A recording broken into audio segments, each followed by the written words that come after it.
দিকে দিকে বাড়ছে সাইবার প্রতারণা। এই প্রতারকদের পাল্লায় পড়ে সর্বশান্ত হচ্ছেন সাধারণ মানুষ। অভিযোগ জমা পড়ছে ভুরি ভুরি।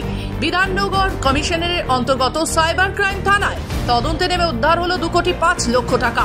বিধাননগর কমিশনারেটের পক্ষ থেকে ডিসি ডিডি কুলদীপ সানোয়ানি সাংবাদিক বৈঠক করলেন। মূলত বিধাননগর সাইবার ক্রাইমের পক্ষ থেকে 2,05 লক্ষ টাকা যে উদ্ধার হয়েছিল, সেই উদ্ধার হওয়া টাকা তুলে দেওয়া হলো 30 জন প্রতারিত ব্যক্তিদের মধ্যে।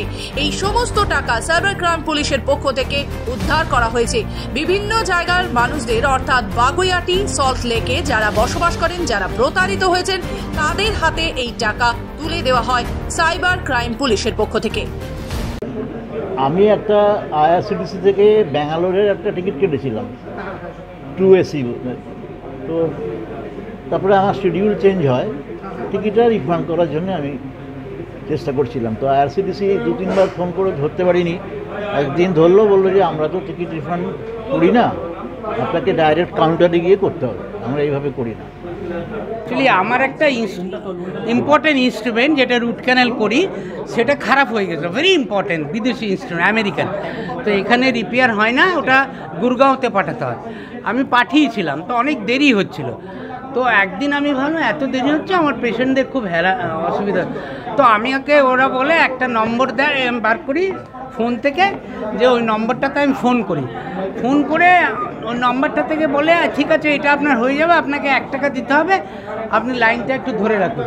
তো এইটাই আমার ভুল হচ্ছে, মিনিট 10 আমি লাইনটাকে ধরে রেখেছিলাম। এর মধ্যেই ওরা আমার অ্যাকাউন্টটাকে হ্যাক করে নেয়। ইনভেস্ট না, আমার অ্যাকচুয়ালি ওই চেকের অ্যামাউন্ট ইস্যু করার ব্যাপারটা আমি একটু বাড়াতে চাইছিলাম। ব্যাংকের চেক ইস্যু করা আমি একটা অ্যামাউন্ট বাড়াতে চাইছিলাম, লিমিট থাকে তো একটা, ওই লিমিটটাকে বাড়াতে চাইছিলাম। তো গুগল অ্যাপে গিয়ে আমি একটা নাম্বার পেয়েছিলাম। সেই নাম্বার কল করার পর ওইখান থেকে আমাকে উনি 2 দিন টাইম নিলেন। টাইম নেওয়ার পর 2 দিন পর উনি আমাকে কতগুলো ওটিপি দিলেন। একটা ফোন কল আসে এবং সেখানে IPS-এর ইউনিফর্ম পরা একজন লোক, মনে করেন আমি দিল্লি ক্রাইম ব্রাঞ্চের অ্যাডিশনাল SP আর কি, দিল্লি সাইবার ক্রাইম, বলো আপনার ডকুমেন্ট দিয়ে একটা অ্যাকাউন্ট খোলা হয়েছে, সেই অ্যাকাউন্টে মানি লন্ডারিং হচ্ছে, হিউম্যান ট্রাফিকিং টাকা ঢুকছে।